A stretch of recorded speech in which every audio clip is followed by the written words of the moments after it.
Gypsy, why have we chosen Gypsy to open the 2022 Buxton International Festival? Well, Gypsy is a great musical. It's a kind of what they call a legendary musical. It's got a fantastic history of success, but never particularly a long run. It had lyrics by the great late Stephen Sondheim. It had a book by Arthur Lawrence. And Arthur Lawrence and Stephen Sondheim's previous, 2 years before Gypsy, was the great, innovative, breaking all barriers West Side Story. And of course, the composer was Leonard Bernstein. So, how did Gypsy come about? Because Gypsy is almost like one of the old-fashioned, if you like, musicals in the tradition of the 50s.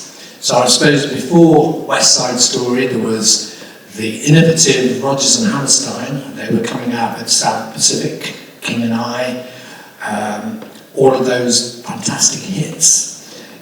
Musicals were on film, Singing in the Rain, all sorts of successes like that. And then came West Side Story.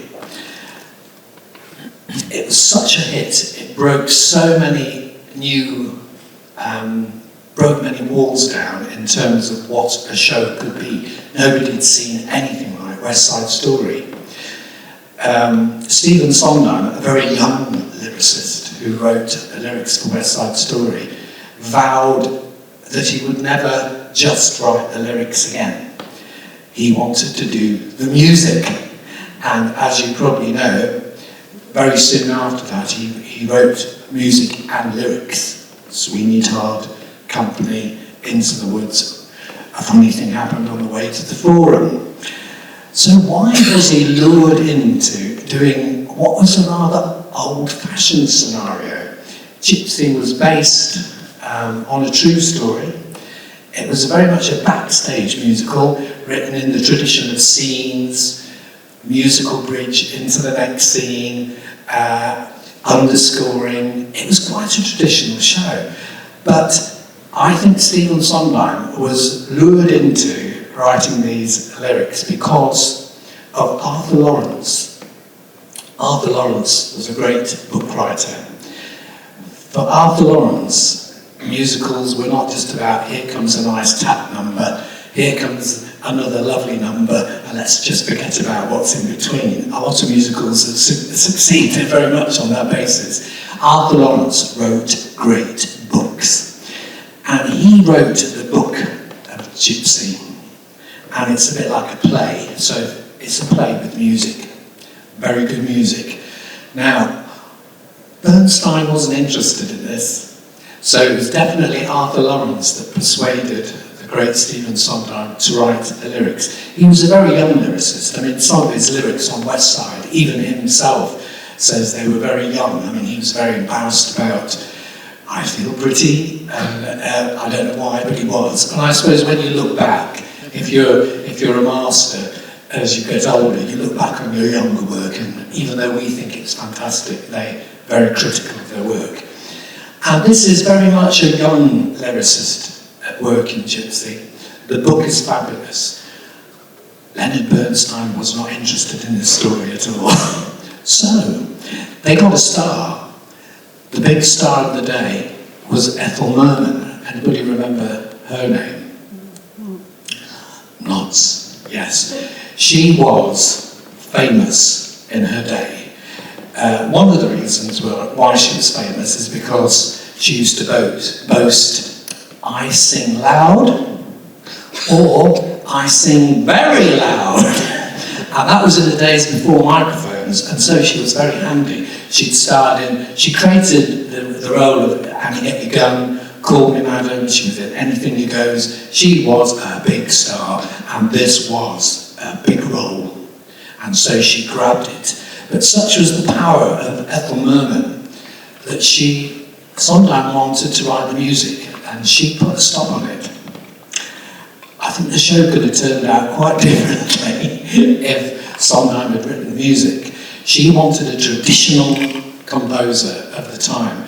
And Julie Stein, he'd had quite a few hits, but nothing that really has lasted as long as Gypsy. He wrote Bells Are Ringing, Gentlemen Prefer Blondes. I mean, you might have heard of that one. That was a very successful film with Marilyn Monroe. So these forces came together to write this, as they called it, a fable, which is, I suppose, a story of great length. And it goes through quite a long time. It's the whole, almost, it's about, of course, the star that became Gypsy Rose Lee. But she was a very untalented girl. And when she was small, she was put down. There was two sisters. It's a true story. Her sister was June Havoc. She did become a bit of a star, but nowhere near the star of Gypsy Rose Lee. I suppose people who haven't heard the musical, they've probably heard of that name, Gypsy Rose Lee. Who is she? She was a famous burlesque artist. Stripper is the wrong word, because she actually never did take off all her clothes. She left them wanting more. She was a class act. She was a lady. So this show, Gypsy, covers Louise, right from being a small girl, right to when she is a big star. I've often wondered why it hasn't hit the button with audiences with a long run, and I think it's because there's no actual sort of what I call a love story. You know, there's always a bit of a love story, like The King and I, or there's always something. The story is about a mother and a daughter, so that's not really usual for a musical, and it's a pretty tempestuous relationship. Rose wants to push her daughter, June, and when she hasn't got June, she pushes Louise. She's quite something, and that was based on a real woman, and she was, I suppose we've all heard of never work with animals or children. I've worked with both in this show, so and I'm still here to tell the tale. So Rose has got her dog, she's got her children, and lots more children she picks up on the way. So it's a great show to let some future stars in. Since the show opened, the role of Rose, Ethel Merman created, is such a good part. It's considered perhaps the best part for a woman, say, of a certain age in any musical, and they don't come along very often. So you usually find that a lot of women of a certain age, they really want to play this role. When I was a very little boy, my first show I saw in the West End was Gypsy, and it was in the late 70s, and it was played by the great Angela Lansbury. I'm sure you've heard of her. Dolores Gray, I then saw in it. Then when I went to New York, I saw the great Bernadette Peters in it, Patti LuPone, and of course recently at the National, Albert Staunton made a big success of it. So this is the show before you tonight. It's a great show. It's a kind of traditional show, and it covers a long period of time. I hope it won't feel like that when you watch it, but it is a fantastic story. Is there any questions you want to ask me about Gypsy? Why I'm here? Why you're there? Yes. I believe that Ethel Merman was in a flop before Gypsy, so she was nervous of employing Stephen Sondheim to do them. You are quite right. So what was the flop? The flop was Happy Hunting. Okay. And the only famous song from Happy Hunting, which has long since hit the dust and nobody would ever revive that, is a song called Gee, But It's Good to Be Here. You heard of that one? It's often in pantomimes. But when Ethel Merman sang it, you did hear her singing it. Yes, you seem to be very knowledgeable about Ethel Merman's. Well, more on Stephen Sondheim, to be honest. It's more on Stephen Sondheim, quite right. But I've never seen Gypsy, because I missed it at the National, so I'm looking forward to tonight. Who would you rate as a good Rose Lee, in your opinion, apart from, obviously, Ethel Merman? Over the productions the Rose, the ones you've seen. That's a difficult one, because they all bring a different style to it. And of course, when I'm directing it, I've been waiting to direct this show for a long time. And to get Joanna Riding, who I've always admired, she brings her own way of doing it. And quite rightly, we don't want to talk about other people that have done it.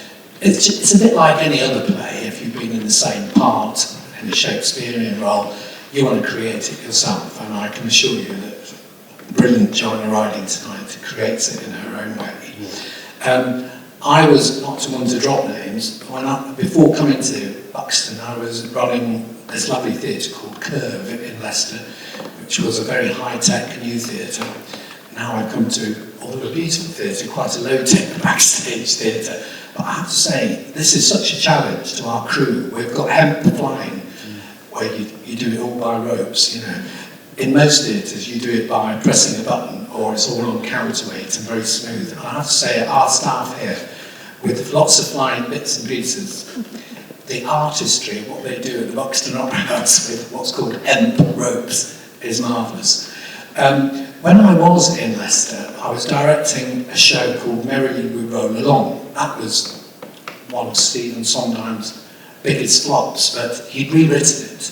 And I had the pleasure of being asked to direct it at Leicester. And because he'd rewritten it with his book writer, George Firth, he obviously wanted to come and see it. Not more than wanted to come and see it, he wanted to be in rehearsals. Now, I was quite a young director then, I was in the early 90s, and you can imagine the pressure of that. Stephen Sondheim turning up in Leicester for 5 weeks. And although I'd met him before, because I'd done a couple of his shows, I don't know whether anybody remembers the Wythenshawe Forum. Follies, the great Follies you did. I was the original choreographer over here for Follies, specific overtures and all sorts of things we did at the Wythenshawe Forum. And Stephen Sondheim did come up. He loves to see his work. And he did turn up. He was highly critical. If he didn't like something, he'd certainly let you know. I knew all about his temperament, his sort of, the way he worked went before him. So you can imagine I was quite nervous. Anyway, he turned up for Merrily.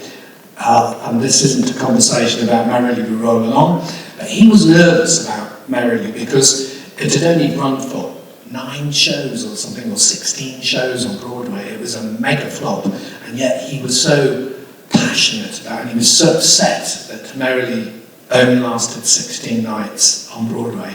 So having rewritten it and tried to make it better, he didn't want this rewritten version to go on Broadway. They'd already rejected it. The critics had rejected Merrily, and he did not want that to happen again. So he was very attracted to doing the show away from Broadway and in Leicester, where I suppose I'd got a few credentials. So it was a huge pressure, but a huge pleasure. Once he got used to Leicester, which took a couple of nights, he then got into the swing. We were rewriting scenes, going back to his hotel. He loved lots of vodka, and we used to go out and eat every night, talk about the rehearsals. Let's make some changes. That needs to be rewritten. How exciting was that for me? I mean, this is like a sort of film, you know, those sort of films you watch where the authors go back and they rewrite the show and then the actors do it the next day. It was a bit like that for 4 weeks. But having got to know him, I'm going to get back to Gypsy now, I was fascinated to, when he was relaxed and he was having dinner or drinking vodka, I used to ask him all sorts of questions about West Side Story, Ethel Merman. They didn't get on. She was a big star. She didn't want him to write the music, so you can imagine that was... and she brought in Julie Stein. And Julie Stein wrote fabulous songs which you will have heard of when the show starts tonight. Stephen Sondheim probably wouldn't have done that. He would have written something a little bit more edgy.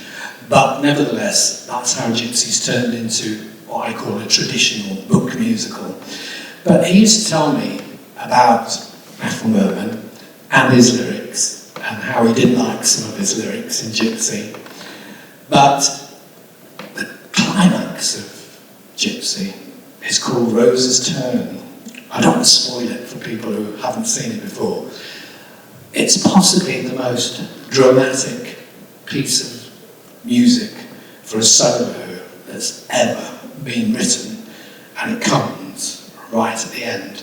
The denouement of why Rose has done everything that you see in the previous 2.5 hours is all delivered in this huge number. The lyrics are sensational. Some of the lyrics of Gypsy are "Together wherever we go," very traditional, very sweet and witty, and everybody loves it. But when you come to the end of Gypsy, he's written an absolute masterpiece of a woman almost breaking down with what was deep inside her, and she was born too late, basically, for the talent she had within her, and it all comes out in this number. And as she kind of breaks down during this number, the word she's trying to say, because she's called Mama all the way through, she's called Mama Rose by her kids and everybody else, and she almost comes to a stop when she tries to say the word Mama. There's so many different ways of doing it. Joanna tonight does it in her own way. Ethel Merman didn't understand it at all, and he did tell a fantastic story. She's reading the script. Don't forget that the show's never been put on. What does this mean, Stephen? Stephen tried to tell her that it's in fact, you can interpret it your own way, Ethel. But what she's trying to do is say Mama, but she's caught. She can't say that word anymore, and then suddenly she just has to let go. The word Mama has been said to her for 45 years, and now her own Mama, whatever her Mama is mean, it means it is a terrible moment, and a terrible moment of realisation. Anyway, if any of you have the recording, which I do, and I do love it, of Ethel Merman doing Gypsy, she sang it as writ. So she just sang the words, she didn't interpret anything particularly, she just went, Mama, Mama, Mama, Mama, Mama. And it probably worked when she did it, but I think other people have reinterpreted that so much better. Any more questions from any? Apart from the technology, what were your other main challenges in directing this particular show? What were the main challenges of directing this production? As a director, I've directed loads of musicals and plays. I've been very privileged. With Gypsy, if you've got a good script, you're halfway there. If you cast right, that's half your job done for you. So casting it, we rehearsed 2 weeks in London. We didn't have long to rehearse, and it is a big, long show. So the challenge for me was to give the company confidence, push it forward. There's no time to hang around. We don't have like 10 weeks like they have at the National. We have just 3.5 weeks to get this going. And so then the technical aspects of the show are a big challenge, because even for this theatre that's done lots of musicals, there's lots of different scenes, and it has to go like a rocket. And so my task as director is to make sure it's sort of, the 3 hours doesn't feel like 3 hours, and that you're all enwrapped with the story, and it goes like a bomb. As I said, there's dogs in it, there's children in it, and today I can engage you with this drama, show business. What a drama.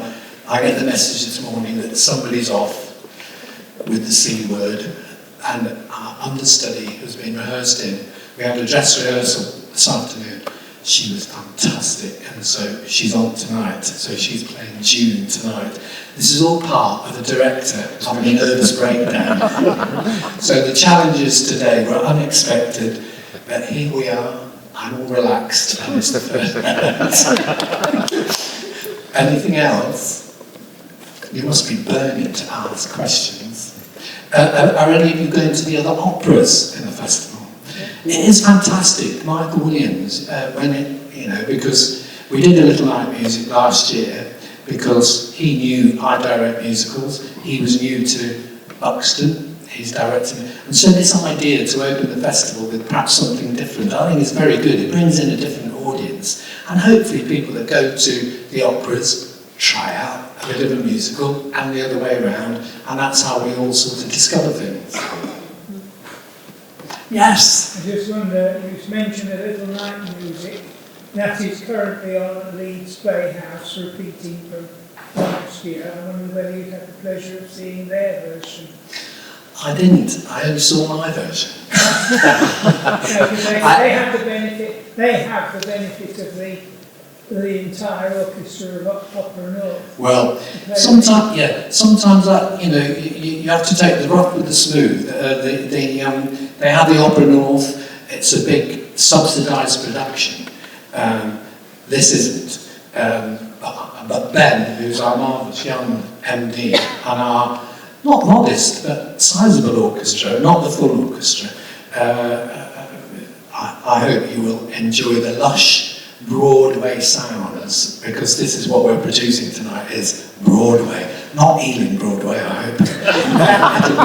it'll be the great white way Broadway. We saw Little Night Music last night, which is different from other ones I've seen, because there are more opera singers than musical artists. So that was different. But also I went to see Passion up at Manchester. Yes. And that had a little 3-4 piece orchestra, which is beautifully done. There's different ways of doing it. Exactly. I've done Sweeney Todd with a small orchestra, I've done Sweeney Todd with a large orchestra. I think as long as you have integrity and you can do things very differently. Last year we had a Little Night Music with Jamie D.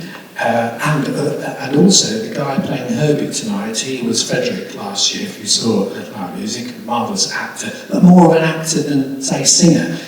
So, I've seen Sweeney Todd with opera singers, and sometimes they stand and deliver and miss something, but equally I've seen Sweeney Todd with actors, and maybe they're not quite good enough singers. You just got to get the balance right. So I'm sure the West Yorkshire, it's not called that anymore, it's got to be the Leeds Playhouse. I have heard it's marvellous, but no, I haven't seen it yet.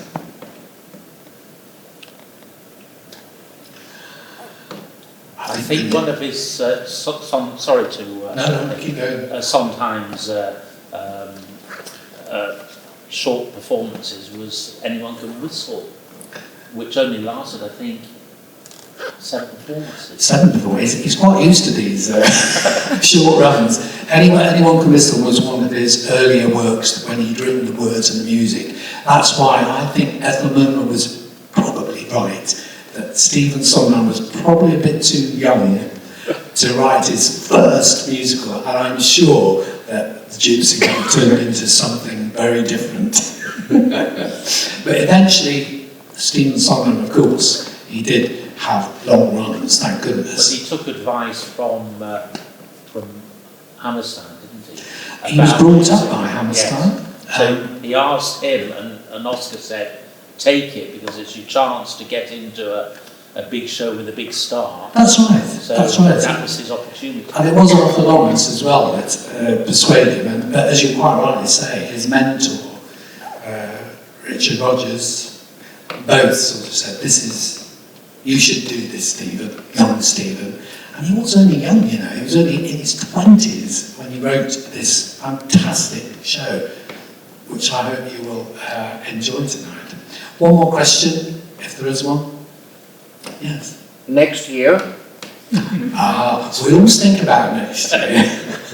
And my answer to that is, let's just get to the end of Gypsy. It's just been quite a trauma. I mean, loads of theatres are off with, they've lost shows. We did it, the Christmas pantomime here, we lost 10 shows because of COVID. And although it's much better now, it hasn't gone away. So we're just hoping that Gypsy, if you enjoy it, spread the word, and our 8 performances will be got through without further challenges or dramas. So I've got to wrap it up now, because I think we've got an audience about to come in. I believe you have to go out and come in again, because that's the way it works. But thank you very much. I do hope you enjoy the show. If you do, tell your friends. Thank you very much.